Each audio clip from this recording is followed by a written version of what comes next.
Welcome all. You're listening to the MLTI 2.0 podcast, Teaching with Tech. We are your hosts, MLTI Ambassadors. We are here to support Maine educators by building a network focused on authentic voices, experiences, and technology integration.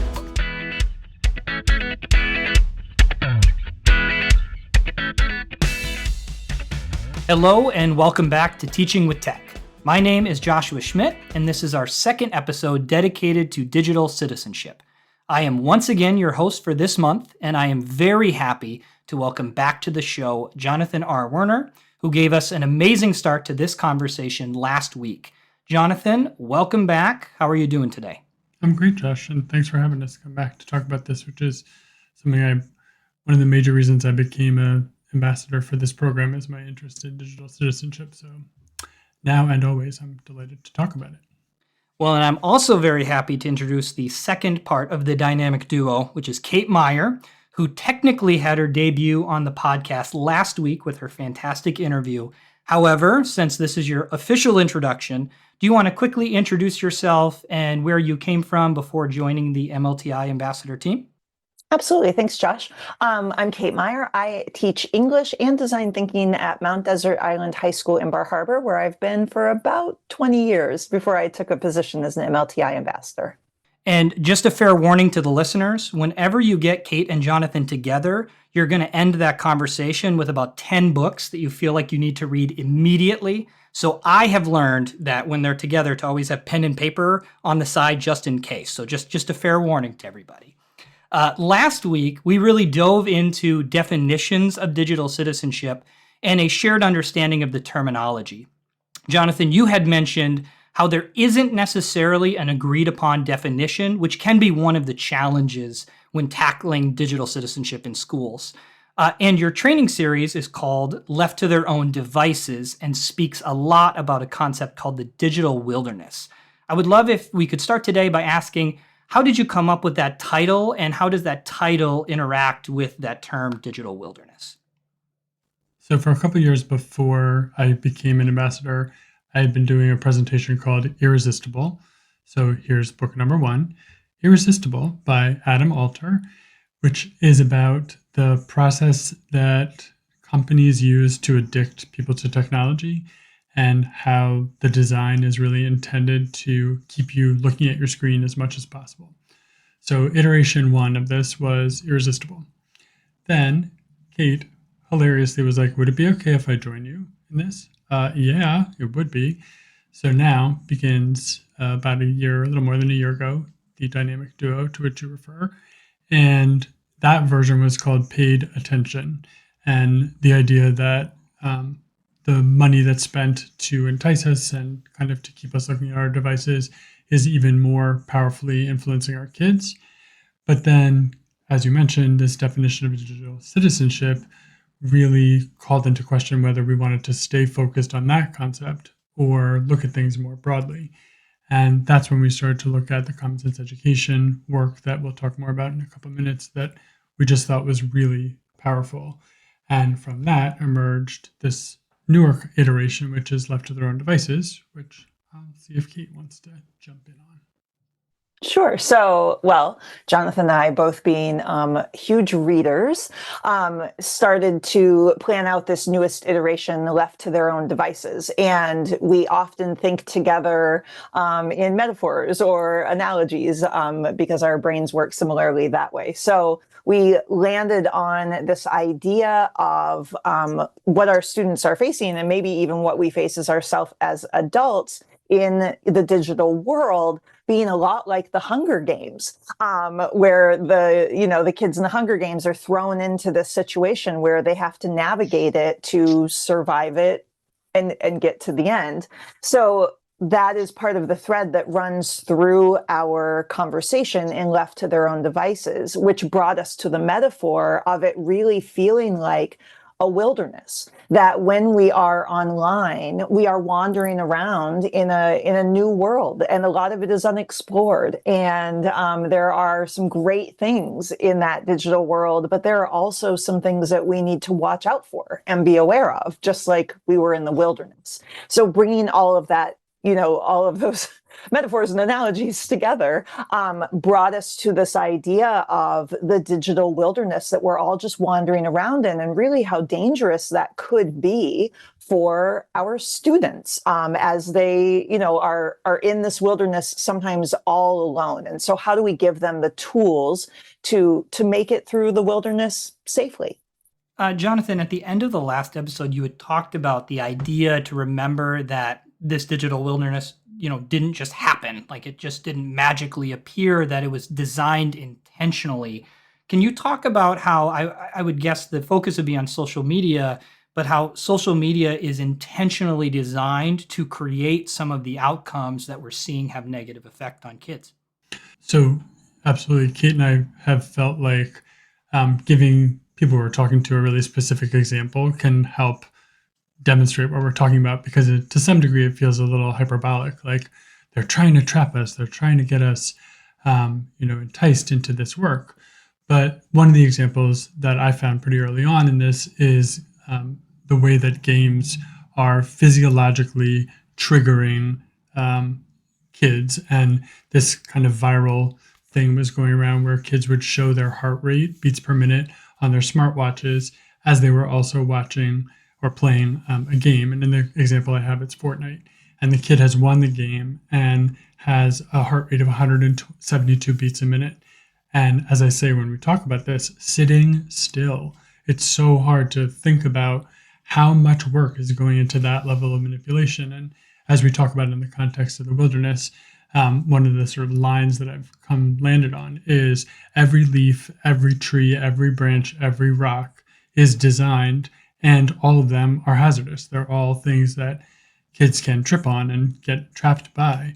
And it becomes this sort of illustration of, if we can manipulate them to that level of a physiological response, no wonder we're not really just distracting them, but hypnotizing them and keeping them completely absorbed in this world that is created by the industry. So in our last episode, we talked about the concept of digital natives and how that term is outdated. It really brought to my attention in your most recent professional development, you talked about how if students were naturally digital natives, we wouldn't be seeing the problems that we are very clearly seeing. Can you just talk a little bit about how that gap is forming and really just the ideas around that concept? Yes, absolutely. So in 2001, Mark Prinsky published an article called Digital Natives, Digital Immigrants.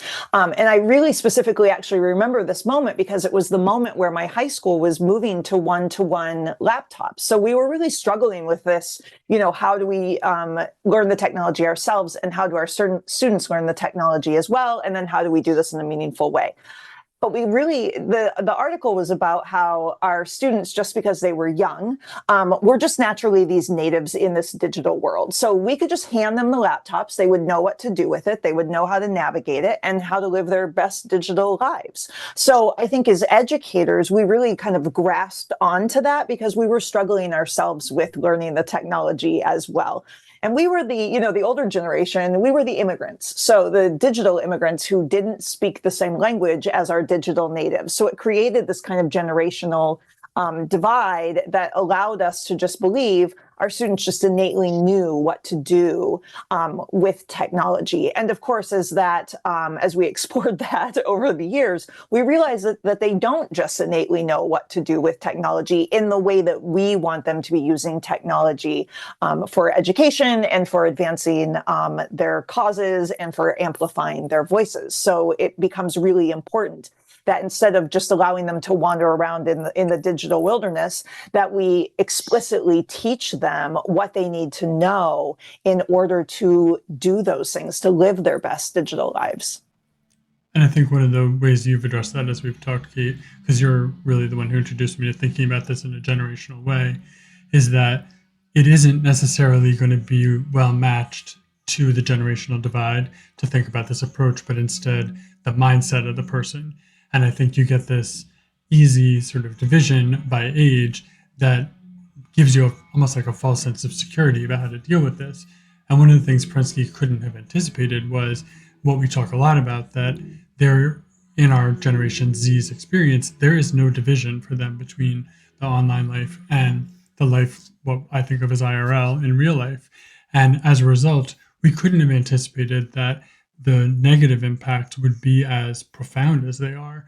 And we've looked at one of the ways that this is kind of coming up is in social emotional education, social emotional impact, and have been really delighted to see that Common Sense Education has picked up that thread and, in fact, has developed a series of resources that are primarily faced towards parents and family conversations, but also professional development resources for teachers and anyone, professionals dealing with kids, that are CASEL aligned. And so the 5 areas of focus that social emotional learning has kind of developed as their structure are now mapped onto the exact same concerns for how that appears in digital life. And we've really been impressed by how well Common Sense Education has taken its original 6 topics and instead given a focus to where those pieces fall into the CASEL framework.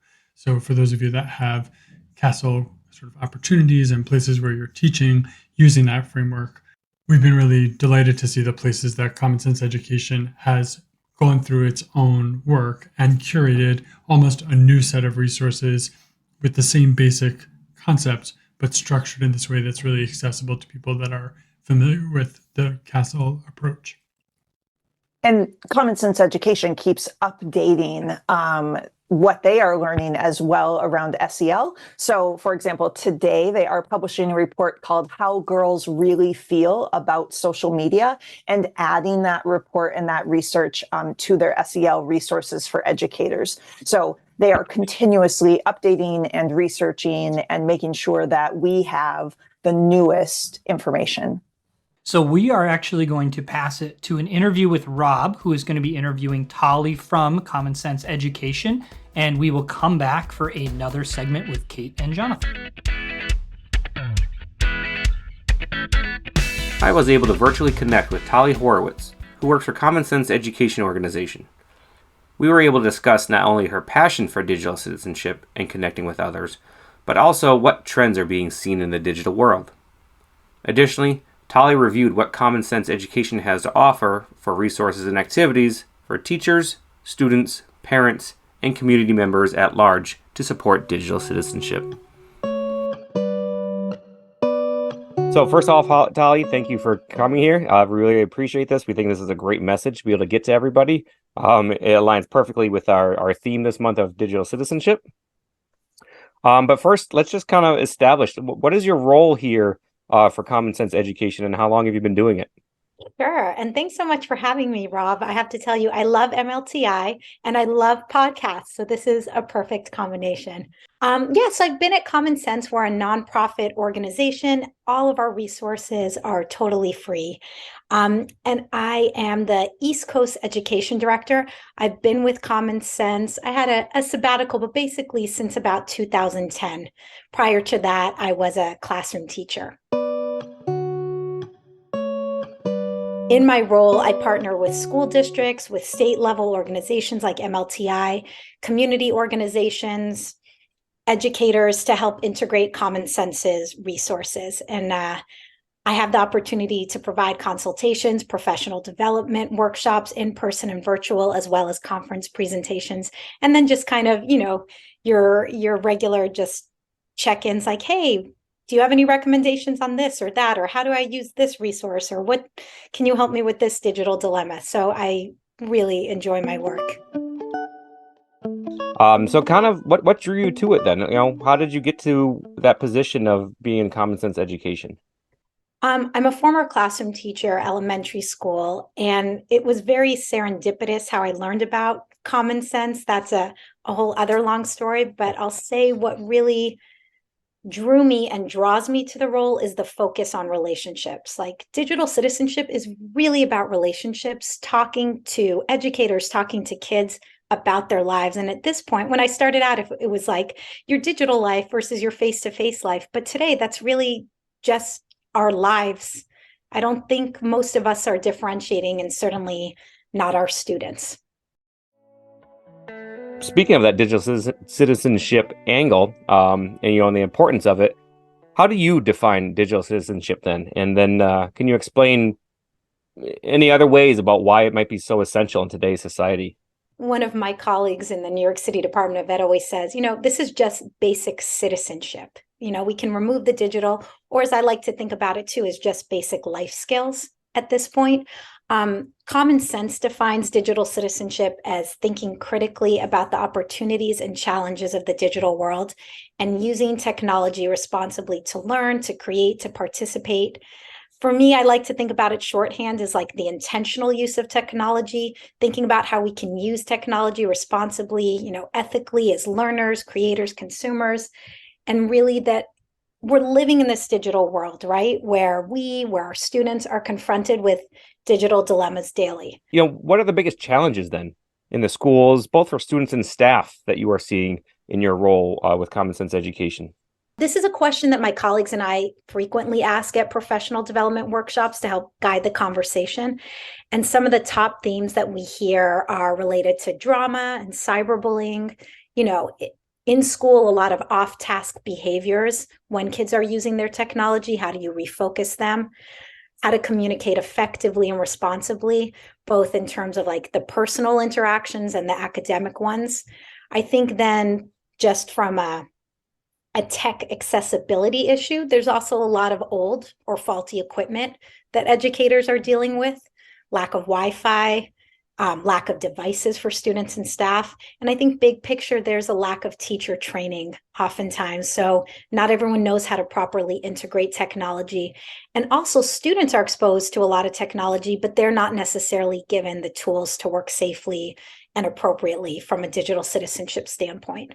Interesting points there for sure, especially about the device resources and accessibility of them, because that could have its frustration in its own right. There are quite a few challenges out there that go with all this good that is available too, and that kind of seems where Common Sense Education has found their angle to come in here to be able to help with things. So how about, could you talk about those resources from Common Sense Education and highlight some of the pieces that they offer? Sure. And from a big picture, we do take a whole community approach. So everything that we always have resources around parent or family partnership. And of course, when we say parent, that's an umbrella term for any caregiver. So everything we have is completely free. That's really core to our mission as a nonprofit. And we have our base kindergarten through 12th grade digital citizenship curriculum. You can filter it by grade level, by topic area, whether that's media balance and well-being, digital drama, cyberbullying, and hate speech, thinking about news and media literacy. We have 6 core topic areas. These lessons are typically about 45 minutes long. Again, they always have that family partnership resource, whether it's family tips, what we call family activities, which is our term for homework. They're really designed to be done together. There's even quizzes. It's all integratable into Google Classroom. And so that's kind of the core curriculum. And from that, we saw that many teachers needed quicker ways to engage with digital citizenship. Not everybody has that 45-minute block. And we also saw that there's a real need around making clear that connection between digital citizenship and social emotional learning. So we have our SEL and Digital Life Resource Center. These are CASEL-aligned lessons. They're 15 minutes. They're typically video-based, and they have great family engagement resources. It's probably my favorite. It's called the conversation starters. And basically what that does is it says at the top, like, hey, your kids are learning about self-awareness and how being online makes them feel. Here's 3 questions to ask, and here's what to listen for, which I can say as a parent, what I always want to know is, what's my kid learning and how can I support? And please make it easy. And again, everything with our stuff goes back to like having conversations. It's that relationship piece, always talking with one another and being able to ask those questions that we're all dealing with. So we've got our SEL and Digital Life Resource Center. We also have digital dilemmas. So we have digital dilemmas that are embedded in our lessons, and then we have a digital dilemmas hub. This is really designed for more middle and high school, but upper elementary school teachers will also use it. The digital dilemmas come with thinking routines. So these are structured ways to talk about real dilemmas that students are facing. they're hypothetical, but things like, hey, one student posted a video of another student, and student A is really upset that that video is up and wants to take it down, but student B is getting a lot of great feedback from peers. And so it's like, no, I want to keep it up. I don't think it's that big a deal. So how do you think about that? And then the thinking routine that goes along with that is called our feelings and options one. And it's really a breakdown of looking at, who's involved, what's the challenge or dilemma they're facing, and why is it hard for them? And that's really the goal here, is to think about other perspectives.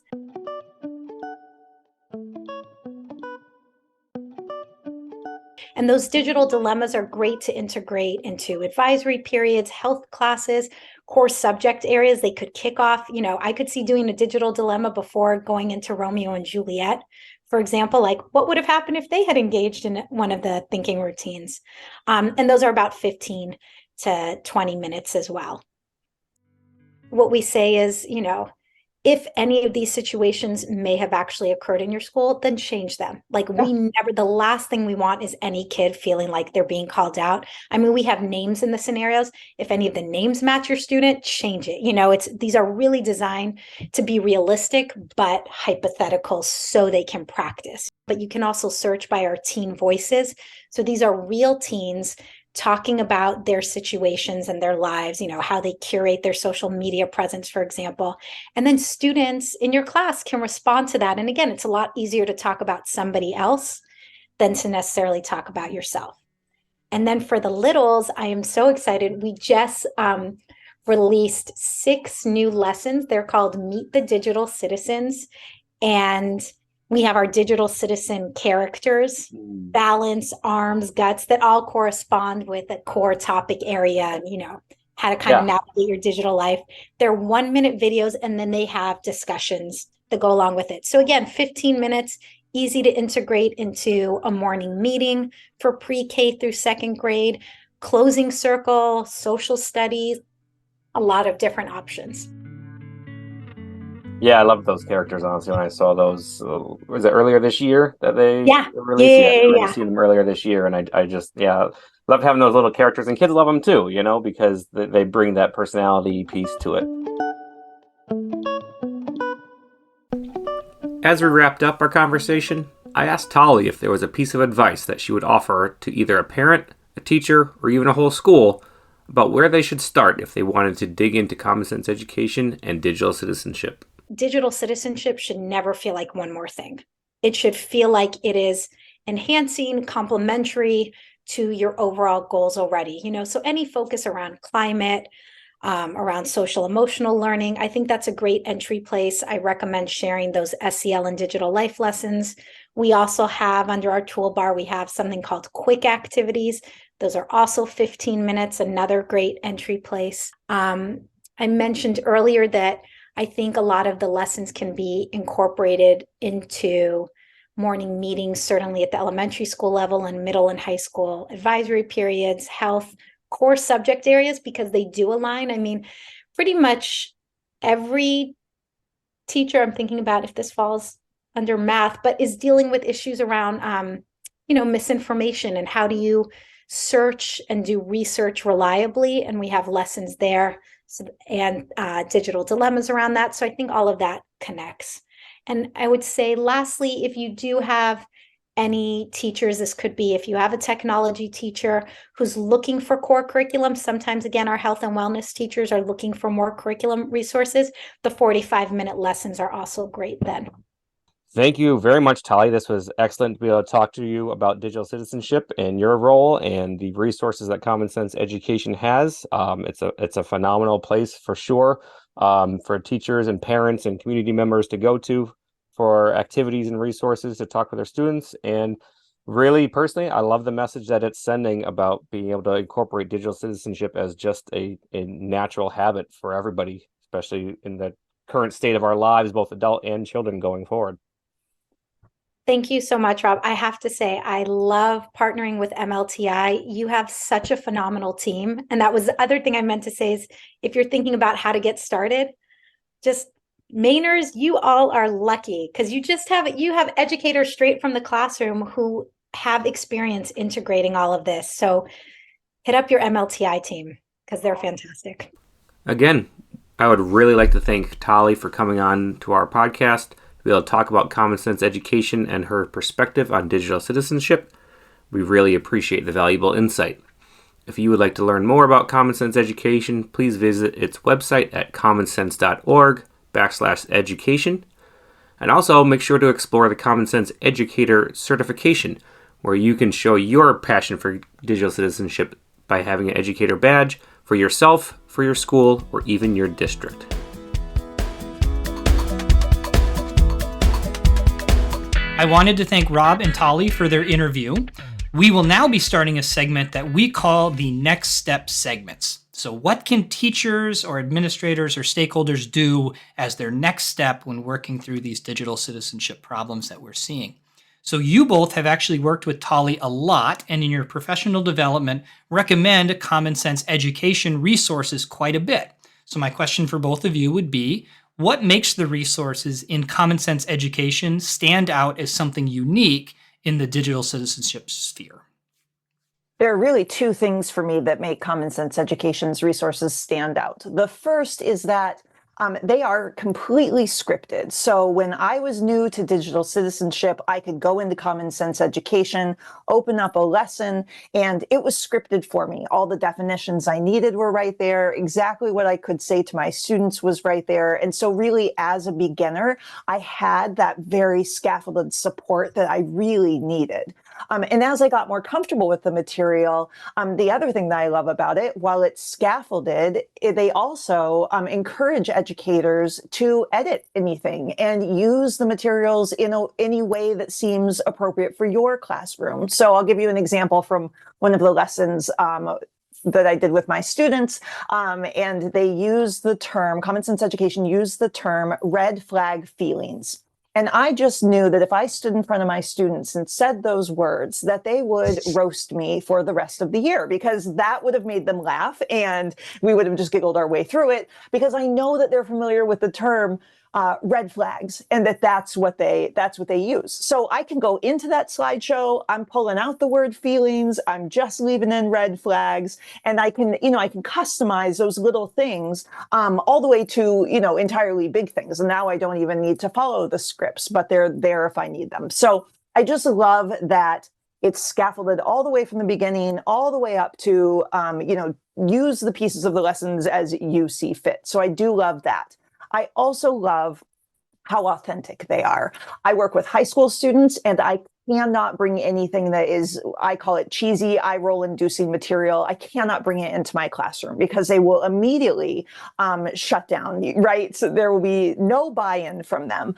And I don't find that to be the case with Common Sense Education's resources. One great example is their Teen Voices videos that they put in some of the lessons as resources. You can also find them on YouTube as standalone videos. But they are videos of teenagers talking about their experience with, digital citizenship issues. So I love using those in the classroom because they are real teenagers talking about very real, very authentic experiences that allows you and your students to have some distance from the topic. So we don't have to talk about everybody's personal digital citizenship issues. We can view the video, we can keep it focused on the issue, and do it in a really authentic way. I think the corollary to that is what Common Sense calls the digital dilemmas.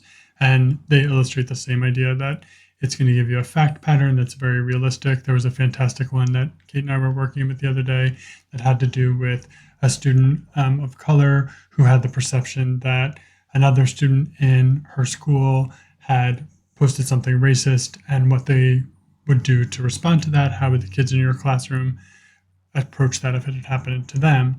And for me, a third aspect of what's so valuable is, if I go back to what I said a moment ago about the CASEL-aligned standards, that incident might come up in, say, self-awareness in digital life, which is one of the CASEL-aligned standards, or something like responsible decision-making in digital life. But it also might come up in a cyberbullying context, which is another of the threads that Common Sense has set up. So I would say entry points would be the way I'd think about this, that issue, you'll find it no matter which way you enter Common Sense Education's really impressive resources. And if you think about how the Common Sense Education model emerged, it had been a website devoted to families and educators, and they realized that the needs were somewhat different. So they divided into Common Sense Media, which is still family-facing, and then Common Sense Education, which is school-facing. And if you enter the Common Sense Education portal, you're going to be provided with professional development resources, but also these scripts and resources for students that Kate describes. Then a whole other series of resources for families. And those are intended for schools that are talking about topic X to share with families to extend the conversation. As Kate and I say, these programs are going to be far more successful and arguably only successful if they extend past when the bell rings and the family has buy-in as well. So I think as we look at ways to get people on board in these conversations, the degree to which Common Sense Education is aware that first, we need to be talking to all kinds of stakeholders, and second, that the access points to any of these issues need to come from lots of different places, really speaks to how aware they are of the field and our needs. But I did want to sort of insert a small disclaimer that neither Kate nor I is in any way associated directly with Common Sense Education. We are not paid sponsors. We're not advertising for them. First of all, they're a nonprofit. But second, we just are, our own authentic appreciation for it is entirely out of our own interest in the program and not anything we stand to gain. So if we sound like ambassadors for that, we are, but in the most sort of expansive sense of that term. I would love to close this episode with that concept you had just talked about, like including external stakeholders, that'd probably be, beyond just like classroom teachers and students themselves. If you're thinking of just like one like direct place to start for maybe a teacher or a school system that's feeling like they understand the issues, but it feels so large and vast, where would you recommend would be like a really good starting point or maybe person to contact or place to go as kind of that beginning of the journey in solving some of these problems? Well, I think reaching out to your MLTI ambassador is a great place to start because we are doing this work and we're expanding it around the state, working with groups of parents from different school districts to help them understand these issues. We've been working with educators. We've been working with librarians. We will be speaking with curriculum directors all around the state. So reaching out to us to talk with you specifically about how we can support you and what your needs are around these issues, I think is a really great place to start. And for me, I would say the Common Sense Education website, which we'll link in the show notes, offers under the digital citizenship heading an implementation guide. And it's a plan, implement, evaluate model that really offers nuts and bolts, step by step. Where do I start with this? And the resources that they've devoted to that, everything from a district case study so you can see how it's worked elsewhere, to specific planning resources, including PDFs and things to share with your faculty. They have recognized that it's not necessarily an easy lift, especially if you're trying to do it in a broader context with lots of people. And so that piece for kind of a coordinated effort is amazing. If you yourself just want to jump in and you open up digital citizenship and under the digital life dilemmas, just start reading in a classroom with no preparation whatsoever, and you'd be amazed. Not only are they really authentic, as Kate said, but they're grade appropriate. They're divided up by who is having the conversation with all the supporting resources you need, so you don't get to one of those awkward dead-end moments where you don't have the additional information or someone has raised something so personal or so concerning that you're running down the hall to the guidance counselor. This gives you a framework that makes it possible to really engage in the difficult stuff without making it about any particular individual in the room. Thank you so much to Jonathan, Kate, Rob, and Tali for joining me in this episode. This is clearly an ongoing topic that has many layers. So if you wanted to continue this conversation or learn more about Jonathan and Kate's left to their own devices training and professional development, please make sure to reach out to the MLTI Ambassador team at MLTI-2.0 at maine.gov or by filling out the form in the show notes. And one final reminder, we will be drawing for our Breakout EDU prize in early May. You simply need to contact the team via that email or by using the form in the show notes, and any Maine educator is eligible to win. We also wanted to make a quick note about the MLTI Student Conference, which is coming up in May. There will be a virtual conference on May 18th and an in-person conference at the University of Maine in Orono on May 25th. Both conferences will be free. You can either contact the team or go to the Maine DOE website to learn more. This podcast was produced by the MLTI 2.0 team, which is part of the Maine Department of Education. Now, I know Rob likes to end these episodes on a dad joke, and I humored him with one last week, but I was thinking we should switch to some elevator pitches because they work on so many different levels. Class dismissed.